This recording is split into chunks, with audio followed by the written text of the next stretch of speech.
Welcome back dear students. हमारा typing test जारी है।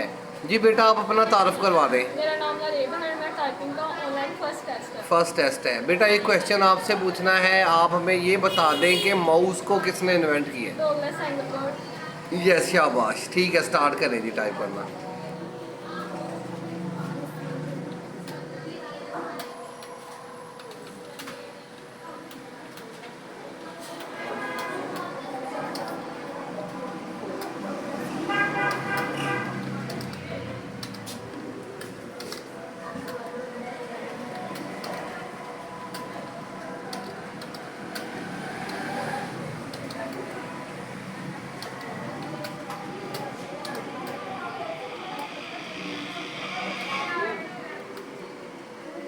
और कौन सी बच्ची ऊपर है जिसने टेस्ट देना है ऑनलाइन?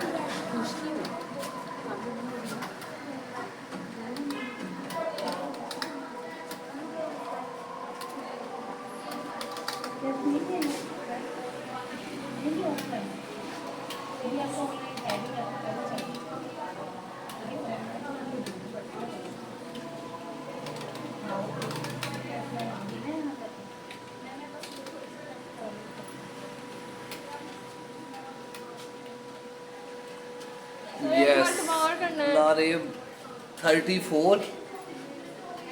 चले रीसेट कर लें एक दफ़ा और।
फोर्टी टू स्पीड है जी। यस 42 बेटा। इस हिसाब से आपका स्कोर 40 से ऊपर और 50 से कम है, तो आपको 25 में से 20 नंबर दिए जा रहे हैं। वेरी गुड, शाबाश।